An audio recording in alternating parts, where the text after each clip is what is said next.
नमस्कार। सुनो कहानी श्रृंखला के अंतर्गत प्रस्तुत है कहानी आल्हा, जिसके लेखक हैं मुंशी प्रेमचंद जी। आल्हा का नाम किसने नहीं सुना। पुराने जमाने के चंदेल राजपूतों में वीरता और जान पर खेलकर स्वामी की सेवा करने के लिए किसी राजा महाराजा को भी यह अमर कीर्ति नहीं मिली। राजपूतों के नैतिक नियमों में केवल वीरता ही नहीं थी, बल्कि अपने स्वामी और अपने राजा के लिए जान देना भी उसका एक अंग था। आल्हा और उदल की जिंदगी इसकी सबसे अच्छी मिसाल है। सच्चा राजपूत क्या होता था और उसे क्या होना चाहिए, इसे जिस खूबसूरती से इन दोनों भाइयों ने दिखा दिया है, उसकी मिसाल हिंदुस्तान के किसी दूसरे हिस्से में मुश्किल से मिल सकेगी। आल्हा और उदल के मार्के और उनके कारनामे एक चंदेली कवि ने शायद उन्हीं के जमाने में गाए, और उसको इस सूबे में जो लोकप्रियता प्राप्त है वह शायद रामायण को भी न हो। यह कविता आल्हा ही के नाम से प्रसिद्ध है और 8-9 शताब्दियां गुजर जाने के बावजूद उसकी दिलचस्पी और सर्वप्रियता में अंतर नहीं आया। आल्हा गाने का इस प्रदेश में बड़ा रिवाज है। देहात में लोग हजारों की संख्या में आल्हा सुनने के लिए जमा होते हैं। शहरों में भी कभी कभी यह मंडलियां दिखाई दे जाती हैं। बड़े लोगों की अपेक्षा सर्वसाधारण में यह किस्सा अधिक लोकप्रिय है। किसी मजलिस में जाइए, हजारों आदमी जमीन के फर्श पर बैठे हुए हैं। सारी महफिल जैसे बेसुध हो रही है और आल्हा गाने वाला किसी मोड़े पर बैठा हुआ अपना आलाप सुना रहा है। उसकी आवाज आवश्यकता अनुसार कभी ऊंची हो जाती है और कभी मध्यम, मगर जब वह किसी लड़ाई और उसकी तैयारियों का जिक्र करने लगता है तो शब्दों का प्रवाह, उसके हाथों और भावों के इशारे, ढोल की मर्दाना लय, उन पर वीरतापूर्ण शब्दों का चुस्ती से बैठना, जो लड़ाई की कविताओं की ही अपनी एक विशेषता है, ये सब चीजें मिलकर सुनने वालों के दिलों में मर्दाना जोश की एक उमंग सी पैदा कर देती हैं। बयान करने का तर्ज ऐसा सादा और दिलचस्प और जबान ऐसी आम फहम है कि उसके समझने में जरा भी दिक्कत नहीं होती। वर्णन और भावों की सादगी कला के सौंदर्य का प्राण है। राजा परमाल देव चंदेल खानदान का आखिरी राजा था। 13वीं शताब्दी के आरंभ में वह खानदान समाप्त हो गया। महोबा, जो एक मामूली कस्बा है, उस जमाने में चंदेलों की राजधानी था। महोबा की सल्तनत दिल्ली और कन्नौज से आंखें मिलाती थी। आल्हा और उदल इसी राजा परमाल देव के दरबार के सम्मानित सदस्य थे। ये दोनों भाई अभी बच्चे ही थे कि उनका बाप जसराज एक लड़ाई में मारा गया। राजा को अनाथों पर तरस आया। उन्हें राजमहल में ले आए और मोहब्बत के साथ अपनी रानी मलिनहा के सुपुर्द कर दिया। रानी ने उन दोनों भाइयों की परवरिश की और लालन पालन अपने लड़के की तरह किया। जवान होकर यही दोनों भाई बहादुरी में सारी दुनिया में मशहूर हुए। इन्हीं दिलावरों के कारनामों ने महोबे का नाम रोशन कर दिया है। बड़े लड़ैया महोबे वाला, जिनके बल को वार न पार। आल्हा और उदल राजा परमाल देव पर जान कुर्बान करने के लिए हमेशा तैयार रहते थे। रानी मलिहना ने उन्हें पाला, उनकी शादियां की, उन्हें गोद में खिलाया। नमक के हक के साथ साथ इन एहसानों और संबंधों ने दोनों भाइयों को चंदेल राजा का जानिसार, रखवाला और राजा परमाल देव का वफादार सेवक बना दिया था। उनकी वीरता के कारण आसपास के सैकड़ों घमंडी राजा चंदेलों के अधीन हो गए। महोबा राज्य की सीमाएं नदी की बाढ़ की तरह फैलने लगी और चंदेलों की शक्ति दूज के चांद से बढ़कर पूरनमासी का चांद हो गई। ये दोनों वीर कभी चैन से न बैठते थे। रण क्षेत्र में अपने हाथ का जौहर दिखाने की उन्हें धुन थी। सुख सेज पर उन्हें नींद न आती थी और वह जमाना भी ऐसा ही बेचैनियों से भरा हुआ था। उस जमाने में चैन से बैठना दुनिया के पर्दे से मिट जाना था। बात बात पर तलवारें चलती और खून की नदियां बहती थी। यहाँ तक कि शादियां भी खूनी लड़ाइयों जैसी हो गई थी। लड़की पैदा हुई और शामत आ गई। हजारों सिपाहियों, सरदारों और संबंधियों की जानें दहेज में देनी पड़ती थी। आल्हा और उदल उस पुरजोर जमाने की सच्ची तस्वीरें हैं और गो की ऐसी हालातों और जमाने के साथ जो नैतिक दुर्बलताएं और विषमताएं पाई जाती हैं, उनके असर से वे भी बचे हुए नहीं हैं। मगर उनकी दुर्बलताएं उनका कसूर नहीं, बल्कि उनके जमाने का कसूर हैं। आल्हा का मामा माहिल एक काले दिल का, मन में द्वेष पालने वाला आदमी था। इन दोनों भाइयों का प्रताप और ऐश्वर्य उसके हृदय में कांटे की तरह खटका करता था। उसकी जिंदगी की सबसे बड़ी आरजू यह थी कि उनके बड़प्पन को किसी तरह खाक में मिला दे। इसी नेक काम के लिए उसने अपनी जिंदगी न्यौछावर कर दी थी। सैकड़ों वार किए, सैकड़ों बार आग लगाई, यहां तक कि आखिरकार उसकी नशा पैदा करने वाली मंत्रणाओं ने राजा परमाल को मतवाला कर दिया। लोहा भी पानी से कट जाता है। एक रोज राजा परमाल दरबार में अकेले बैठे हुए थे कि माहिल आया। राजा ने उसे उदास देखकर पूछा, भैया तुम्हारा चेहरा कुछ उतरा हुआ है। माहिल की आंखों में आंसू आ गए। मक्कार आदमी को अपनी भावनाओं पर जो अधिकार होता है, वह किसी बड़े योगी के लिए भी कठिन है। उसका दिल रोता है मगर होठ हंसते हैं। दिल खुशियों के मजे लेता है मगर आंखें रोती हैं। दिल डाह की आग से जलता है मगर जबान से शहद और शक्कर की नदियां बहती हैं। माहिल बोला, महाराज आपकी छाया में रहकर मुझे दुनिया में अब किसी चीज की इच्छा बाकी नहीं, मगर जिन लोगों को आपने धूल से उठाकर आसमान पर पहुंचा दिया और जो आपकी कृपा से आज बड़े प्रताप और ऐश्वर्य वाले बन गए, उनकी कृतज्ञता और उपद्रव खड़े करना मेरे लिए बड़े दुख का कारण हो रही है। परमाल ने आश्चर्य से पूछा, क्या मेरा नमक खाने वालों में ऐसे भी लोग हैं? माहिल, महाराज मैं कुछ नहीं कह सकता। आपका हृदय कृपा का सागर है, मगर उसमें एक खूंखार घड़ियाल आ घुसा है। वह कौन है? मैं। राजा ने आश्चर्यान्वित होकर कहा, तुम? माहिल, हाँ महाराज, वह अभागा व्यक्ति मैं ही हूं। मैं आज खुद अपनी फरियाद लेकर आपकी सेवा में उपस्थित हुआ हूं। अपने संबंधियों के प्रति मेरा जो कर्तव्य है, वह उस भक्ति की तुलना में कुछ भी नहीं जो मुझे आपके प्रति है। आल्हा मेरे जिगर का टुकड़ा है, उसका मांस मेरा मांस और उसका रक्त मेरा रक्त है।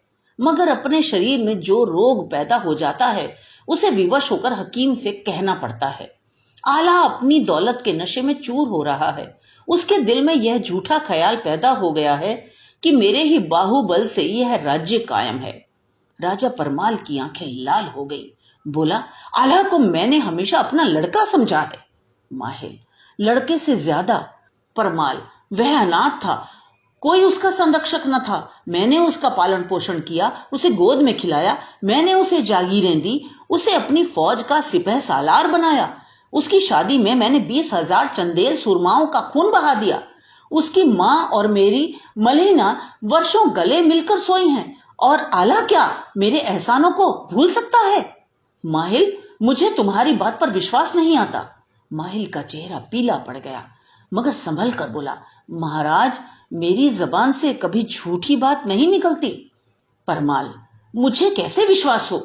माहिल ने धीरे से राजा के कान में कुछ कह दिया। आला और ऊदल दोनों चौगान के खेल का अभ्यास कर रहे थे। लंबे चौड़े मैदान में हजारों आदमी इस तमाशे को देख रहे थे।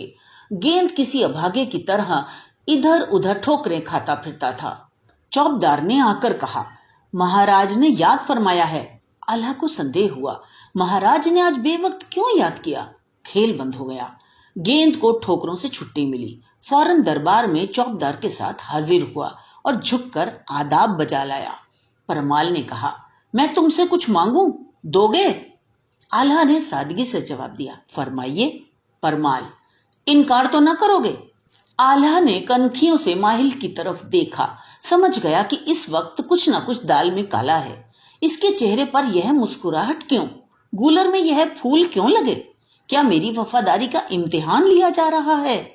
जोश से बोला, महाराज मैं आपकी जबान से ऐसे सवाल सुनने का आदी नहीं हूं। आप मेरे संरक्षक, मेरे पालनहार, मेरे राजा हैं। आपकी भवों के इशारे पर मैं आग में कूद सकता हूं और मौत से लड़ सकता हूं। आपकी आज्ञा पाकर मैं असंभव को संभव बना सकता हूं। आप मुझसे ऐसे सवाल न करें। परमाल, शाबाश, मुझे तुमसे ऐसे ही उम्मीद थी। आल्हा, मुझे क्या हुक्म मिलता है? परमाल, तुम्हारे पास नाहर घोड़ा है? आल्हा ने जी हां कहकर माहिल की तरफ भयानक गुस्से से भरी हुई आंखों से देखा। परमाल, अगर तुम्हें बुरा ना लगे तो उसे मेरी सवारी के लिए दे दो। आल्हा कुछ जवाब न दे सका। सोचने लगा, मैंने अभी वादा किया है कि इनकार न करूंगा। मैंने बात हारी है, मुझे इनकार नहीं करना चाहिए। निश्चय ही इस वक्त मेरी स्वामी भक्ति की परीक्षा ली जा रही है। मेरा इनकार इस समय बहुत बेमौका और खतरनाक होगा। इसका तो कुछ गम नहीं, मगर मैं इनकार किस मुंह से करूं? बेवफा न कहलाऊंगा। मेरा और राजा का संबंध केवल स्वामी और सेवक का ही नहीं है, मैं उनकी गोद में खेला हूं। जब मेरे हाथ कमजोर थे और पांव में खड़े होने का बूता ना था, तब उन्होंने मेरे जुल्म सहे हैं। क्या मैं इनकार कर सकता हूं? विचारों की धारा मुड़ी। माना कि राजा के एहसान मुझ पर अनगिनत हैं। मेरे शरीर का एक एक रोआ उनके एहसानों के बोझ से दबा हुआ है। मगर क्षत्रिय कभी अपनी सवारी का घोड़ा दूसरे को नहीं देता। यह क्षत्रियों का धर्म नहीं। मैं राजा का पाला हुआ और एहसानमंद हूं। मुझे अपने शरीर पर अधिकार है। उसे मैं राजा पर न्यौछावर कर सकता हूं, मगर राजपूती धर्म पर मेरा कोई अधिकार नहीं है। उसे मैं नहीं तोड़ सकता। जिन लोगों ने धर्म के कच्चे धागे को लोहे की दीवार समझा है, उन्हीं से राजपूतों का नाम चमक रहा है। क्या मैं हमेशा के लिए अपने ऊपर दाग लगाऊं? आह, माहिल ने इस वक्त मुझे खूब जकड़ रखा है। सामने खूंखार शेर है, पीछे गहरी खाई। या तो अपमान उठाऊं या कृतघ्न कहलाऊं, या तो राजपूतों के नाम को डुबोऊं या बर्बाद हो जाऊं। खैर, जो ईश्वर की मर्जी। मुझे कृतघ्न कहलाना स्वीकार है, मगर अपमानित होना स्वीकार नहीं। बर्बाद हो जाना मंजूर है, मगर राजपूतों के धर्म में बट्टा लगाना मंजूर नहीं। आला सिर नीचा किए इन्हीं ख्यालों में गोते खा रहा था। यह उसके लिए परीक्षा की घड़ी थी, जिसमें सफल हो जाने पर उसका भविष्य निर्भर था। मगर माहिल के लिए यह मौका उसके धीरज की कम परीक्षा लेने वाला न था। वह दिन अब आ गया जिसके इंतजार में कभी आंखें नहीं थकी। खुशियों की यह बाढ़ अब संयम की लोहे की दीवार को काटती जाती थी। सिद्ध योगी पर दुर्बल मनुष्य की विजय होती जाती थी। एकाएक परमाल ने आला से बुलंद आवाज में पूछा, किस दुविधा में हो? क्या नहीं देना चाहते? आला ने राजा से आंखें मिलाकर कहा, जी नहीं। परमाल को तैश आ गया। कड़क कर बोला, क्यों? आला ने अविचल मन से उत्तर दिया, यह राजपूतों का धर्म नहीं है। परमाल, क्या मेरे एहसानों का यही बदला है? तुम जानते हो पहले तुम क्या थे और अब क्या हो? आल्हा, जी हां, जानता हूं। परमाल, तुम्हें मैंने बनाया है और मैं ही बिगाड़ सकता हूं। आल्हा से अब सब्र न हो सका। उसकी आंखें लाल हो गईं और त्योरियों पर बल पड़ गए। तेज लहजे में बोला, महाराज, आपने मेरे ऊपर जो एहसान किए उनका मैं हमेशा कृतज्ञ रहूंगा। क्षत्रिय कभी एहसान नहीं भूलता, मगर आपने मेरे ऊपर एहसान किए हैं तो मैंने भी जी तोड़कर आपकी सेवा की है। सिर्फ नौकरी और नमक का हक अदा करने का भाव मुझ में वह निष्ठा और गर्मी नहीं पैदा कर सकता जिसका मैं बार बार परिचय दे चुका हूं। मगर खैर, अब मुझे विश्वास हो गया कि इस दरबार में मेरा गुजरना होगा। मेरा आखिरी सलाम कबूल हो और अपनी नादानी से मैंने जो कुछ भूल की है वह माफ की जाए। माहिल की ओर देखकर उसने कहा, मामा जी, आज से मेरे और आपके बीच खून का रिश्ता टूटता है। आप मेरे खून के प्यासे हैं तो मैं भी आपकी जान का दुश्मन हूं। आल्हा की मां का नाम देवल देवी था। उसकी गिनती उन हौसले वाली उच्च विचार स्त्रियों में है जिन्होंने हिंदुस्तान के पिछले कारनामों को इतना स्पृहणीय बना दिया है। उस अंधेरे युग में भी, जबकि आपसी फूट और बैर की एक भयानक बाढ़ मुल्क में आ पहुंची थी, हिंदुस्तान में ऐसी ऐसी देवियां पैदा हुई जो इतिहास के अंधेरे से अंधेरे पन्नों को भी ज्योतित कर सकती हैं। देवल देवी ने सुना कि आल्हा ने अपनी आन को रखने के लिए क्या किया तो उसकी आंखें भर आईं। उसने दोनों भाइयों को गले लगाकर कहा, बेटा, तुमने वही किया जो राजपूतों का धर्म था। मैं बड़ी भाग्यशालिनी हूं कि तुम जैसे बात की लाज रखने वाले दो बेटे पाए हैं। उसी रोज दोनों भाइयों ने महोबा से कूच कर दिया। अपने साथ अपनी तलवार और घोड़ों के सिवा और कुछ न लिया। माल असबाब सब वहीं छोड़ दिए। सिपाही की दौलत और इज्जत सब कुछ उसकी तलवार है। जिसके पास वीरता की संपत्ति है उसे किसी दूसरी संपत्ति की जरूरत नहीं। बरसात के दिन थे, नदी नाले उमड़े हुए थे। इंद्र की उदारताओं से माला माल होकर जमीन फूली नहीं समाती थी। पेड़ों पर मोरों की रसीली झनकारें सुनाई देती थीं और खेतों में निश्चिंतता की शराब से मतवाले किसान मल्हार की ताने अलाप रहे थे। पहाड़ियों की घनी हरियावल, पानी की दर्पण जैसी सतह और जंगली बेलबूटों के बनाव संवार से प्रकृति पर यौवन बरस रहा था। मैदानों की ठंडी ठंडी मस्त हवा, जंगली फूलों की मीठी मीठी सुहानी आत्मा को उल्लास देने वाली महक और खेतों की लहराती हुई रंग बिरंगी उपज ने दिलों में आरजुओं का एक तूफान उठा दिया था। ऐसे मुबारक मौसम में आल्हा ने महोबा को आखिरी सलाम किया। दोनों भाइयों की आंखें रोते रोते लाल हो गई थीं, क्योंकि आज उनसे उनका देश छूट रहा था। इन्हीं गलियों में उन्होंने घुटनों के बल चलना सीखा था। इन्हीं तालाबों में कागज की नावें चलाई थीं। यहीं जवानी की बेफिक्रियों के मजे लूटे थे। इनसे अब हमेशा के लिए नाता टूटता था। दोनों भाई आगे बढ़ते जाते थे, मगर बहुत धीरे धीरे। यह ख्याल था कि शायद परमाल ने रूठने वालों को मनाने के लिए अपना कोई भरोसे का आदमी भेजा होगा। घोड़ों को संभाले हुए थे, मगर जब महोबे की पहाड़ियों का आखिरी निशान आंखों से ओझल हो गया तो उम्मीद की आखिरी झलक भी गायब हो गई। उन्होंने, जिनका कोई देश न था, एक ठंडी सांस ली और घोड़े बढ़ा दिए। उनके निर्वासन का समाचार बहुत जल्द चारों तरफ फैल गया। उनके लिए हर दरबार में जगह थी। चारों तरफ से राजाओं के संदेश आने लगे। कन्नौज के राजा जयचंद ने अपने राजकुमार को उनसे मिलने के लिए भेजा। संदेशों से जो काम न निकला वह इस मुलाकात ने पूरा कर दिया। राजकुमार की खातिरदारियां और आवभगत दोनों भाइयों को कन्नौज खींच ले गई। जयचंद आंखें बिछाए बैठा था। आल्हा को अपना सेनापति बना दिया।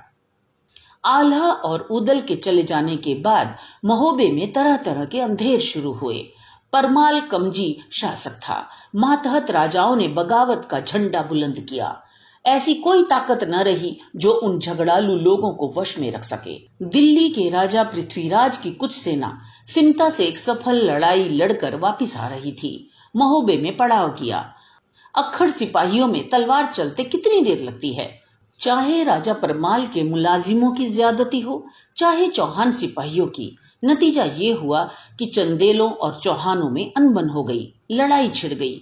चौहान संख्या में कम थे। चंदेलों ने आतिथ्य सत्कार के नियमों को एक किनारे रखकर चौहानों के खून से अपना कलेजा ठंडा किया और यह न समझे कि मुट्ठी भर सिपाहियों के पीछे सारे देश पर विपत्ति आ जाएगी। बेगुनाहों का खून रंग लाएगा। पृथ्वीराज को यह दिल तोड़ने वाली खबर मिली तो उसके गुस्से की कोई हद न रही। आंधी की तरह महोबे पर चढ़ दौड़ा और सिर को, जो इलाका महोबे का एक मशहूर कस्बा था, तबाह करके महोबे की तरफ बढ़ा।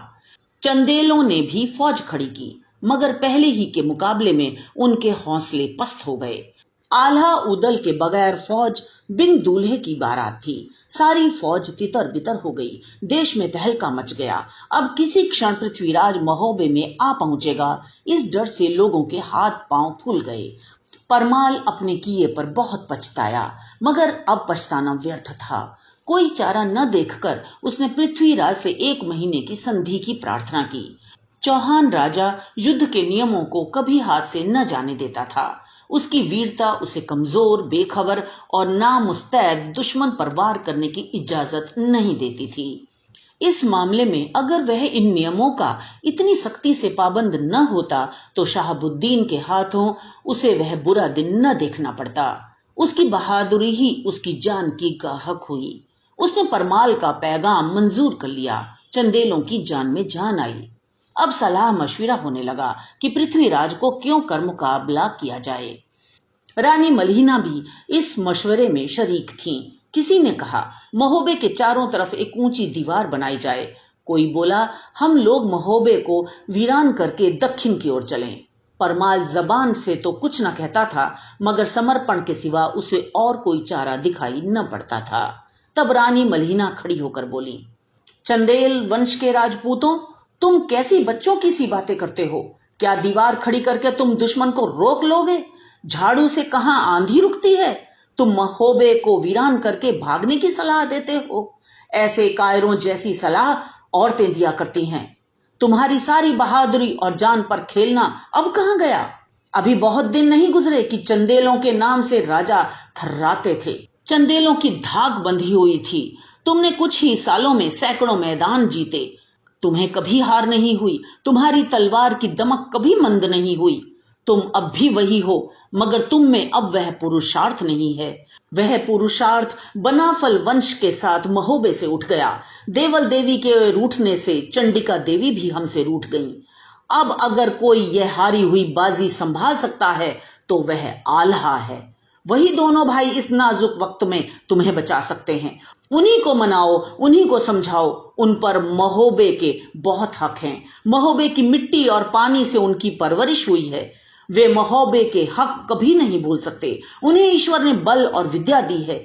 वही इस समय विजय का बीड़ा उठा सकते हैं। रानी मल्हिना की बातें लोगों के दिलों में बैठ गईं। जगना भाट आल्हा और उदल को कन्नौज से लाने के लिए रवाना हुआ। ये दोनों भाई राजकुंवर लाखन के साथ शिकार खेलने जा रहे थे कि जगना ने पहुंचकर प्रणाम किया। उसके चेहरे से परेशानी और झिझक बरस रही थी। आल्हा ने घबरा कर पूछा, कविश्वर, यहाँ कैसे भूल पड़े? महोबे में तो खैरियत है। हम गरीबों को क्यों कर याद किया? जगना की आंखों में आंसू भर आए। बोला, अगर खैरियत होती तो तुम्हारी शरण में क्यों आता? मुसीबत पड़ने पर ही देवताओं की याद आती है। महोबे पर इस वक्त इंद्र का कोप छाया हुआ है। पृथ्वीराज चौहान महोबे को घेरे पड़ा है। नरसिंह और वीर सिंह तलवारों की भेंट हो चुके हैं। सिर को सारा राख का ढेर हो गया है। चंदेलों का राज वीरान हुआ जाता है। सारे देश में कोहराम मचा हुआ है।